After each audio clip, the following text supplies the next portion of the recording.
Hello?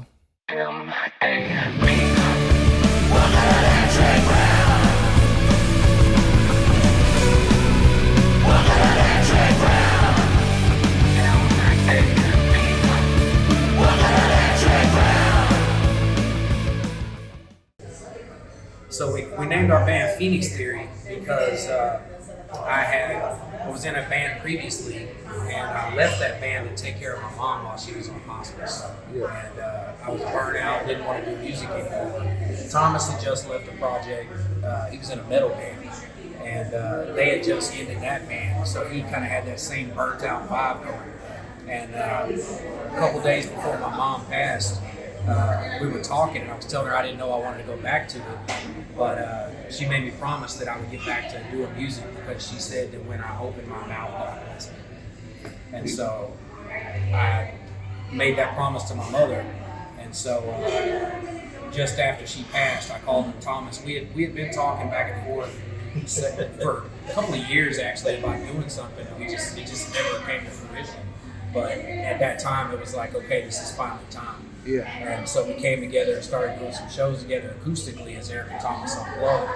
And it got really successful. We were having a good time with it, so we decided to put together a full band. And so when we were rolling around ideas for the band name, we decided to go with Phoenix Theory, because the phoenix rises from the ashes, and we were both kind of burnt out, not wanting to do music anymore. Yeah. So we were rising up out of the ashes of the past projects, coming together with something fresh and new. Yeah, we had a lot going on in our past, not just with music and everything, but both our mothers were suffering from illnesses. I had gone through a divorce like a few years before and all that, so there was a lot of things having to come up and above. It was definitely one of those things where, I got burned out on the other music, and I was like, well, I'm going to take a break, like you were saying. And then it's kind of like you start getting that itch. Yeah, to get back into it. Just got that itch back. And then it was like, I said, yeah, we'll get something together. And then a few months later, it's like, well, what's up? Yeah, we'll get something together. But the funny thing was, when we did finally start getting the band together, that's when the real start kind of came in. Because I was a hobby guitarist since I was a teenager. I just played around with the guitar. I was never really serious about it. And then 2008 was the first time I actually played in a band. When that project ended and we got into this one, I thought I was just going to be a rhythm guitarist. You tell it better than I. Yeah, when we first started doing Eric and Thomas Unplugged, he was just acoustic guitar. And when I told him that I wanted to put a band together, he was like, cool, who's going to be the lead guitarist? And I said, you are. And he said, no, I'm a rhythm guitarist. And I was like, no, bro, you're the guitarist. So he rose to the occasion, and that's 11 years ago. We still going strong. So we are. There's still a few rough nights where it's like, yeah, things didn't work out the way I planned them to, but we make do. So 11 years, we're like old married couple at this point. We get by. Favorite songs to play that you guys do on the nights? Well, I think we probably both know that. At least for me, it's Simple Man. Yeah, Simple Man was originally done by Leonard Skinner and was later redone by Shinedown. And both of us, having lost our mothers to cancer, that's a song that's very very personal. It's a mother talking to her son about living a simple life and being a good man. And so it really spoke to both of us. And it's kind of the song that we dedicate to our mothers. And so that one is heavy and meaningful for us. That's right. And sets you guys usually do about 2-hour sets, or no less? 2 hours on the short side. Most of the time we do 3-hour shows, and we tend to do about an hour and 25 minutes. We'll take a little short break, and then we'll play out the last hour and a half, hour and 40 minutes. We do that. We only do one break because we realize, after being in this business for so long, every time you take a break, people filter out. And so we decided to go long and then take a short break so that we don't lose our crowd. And then even when we take a break, we play songs that get people engaged and canned music to keep people engaged in the music. And then right as they sit down from doing some little city line dance, bam, we jump back in there and take off again. So that's how we hold on to our crowd. This is probably gonna prick your brain real quick. I remember the first song that y'all worked on. I mean, just by playing around to see what was what. very first song.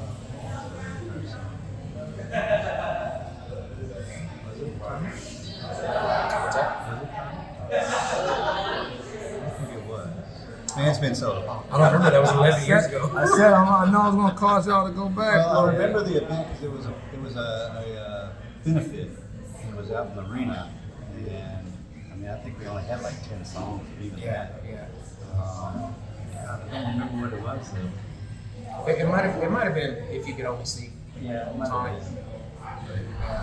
That's so long ago. But we do so many different genres and so many different eras. It's kind of hard to keep up. Yeah. Yeah. Now, y'all do cover songs for the most part, but you do have some original music you work with. They are in the works. Yeah. Yep. Got some original stuff that most people have never heard. So coming soon, you're gonna be hearing some fresh stuff from us. That's right. That's We right. spent too long in the cover area, so now it's time to kind of push out and start doing some original stuff. Yeah. My previous band, that's pretty much what we did was original. So going to an all cover band, it was fun, and it still is. But I would like to get some originals out there. Yeah. Okay. And how often are y'all performing? Just about every weekend. Between the two projects, we do probably 100 shows a year. There we In the go. past, we did a lot more, but we're getting old, so we're slowing down a little bit.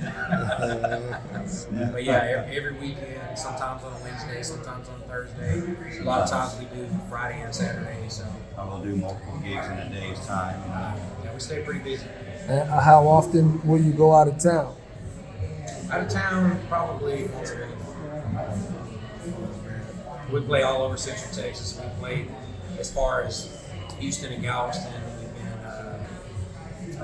We've been 6th Street in the Austin area. We've been in Dallas, Fort Worth, all over, down in the wine country, Fredericksburg. Any favorite places that you played at? Honestly, I don't have a one specific place that I enjoy playing because all of our locally owned places are amazing. They just take great care of us.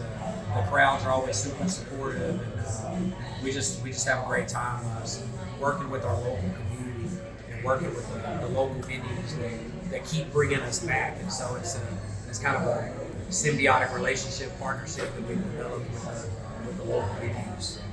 Yeah. And the type of music that you guys, topic wise, what do y'all usually target when it comes to original music? This is on the blues or what? It's kind of hard to define, honestly. It's kind of bluesy, kind of R&B, kind of gritty, little country feel. It's kind of all of the music that we do as far as covers go is diverse and all across the board. Yeah. And so that kind of ties into the way our originals work too. And so it's little samples of all different genres just kind of blended together. Yeah, It just makes it unique. As far as the full band goes, we've got people coming from different genres. Like I was raised up classic rock, and I was all about, Megadeth, Metallica, death metal, hardcore thrash. That's what I was about. And, He came from metal background. I came from R&B, neo soul kind of vibe. Our bass player for the band is a Americana singer songwriter. Yeah. Our drummer does a lot of jazz and just a lot of different influences that just come together and just turns into an amalgamation and just turns into magic. That's it. Okay. And then coming up, we got some projects coming up. How often you guys rehearse though? You guys must be 2 or 3 times a week, huh? We used to. These days, with Thomas and I, these days, I'll throw a song at him in the middle of a show and we'll just make it work. Show up, be ready, so you don't got to get ready. A lot of times he'll send me like a song, say, hey, learn this one. And, I'll usually learn it, and then we'll either try it that next show, or I'll learn it, I'll record it real quick, send it to him so he's kind of got an idea of how I'm going to structure it, how I'm going to play it. A lot of times we make it work on the fly though. We've done a lot of rehearsals, and sometimes it's kind of like, a lot of times with a full band, it's just hard to get everyone together. So everyone has families, and busy schedules, so it's really tough sometimes to get everybody together to do a rehearsal. Derek and I mean, we flow so well off of one another that we can just send each other stuff. And it's like, hey, learn this. Hey, I want to learn this song.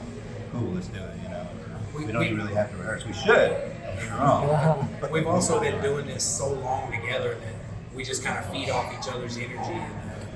And even sometimes what we do in rehearsal is not what ends up coming out in the live show, because we just feed off each other's energy. We feed off the energy of the crowd, and it just kind of flows together the way it's supposed to. Or sometimes you just forget you just had to do the crap. Make it up as Make you it go. work. Call it a remix. You know? Fake it till you make it.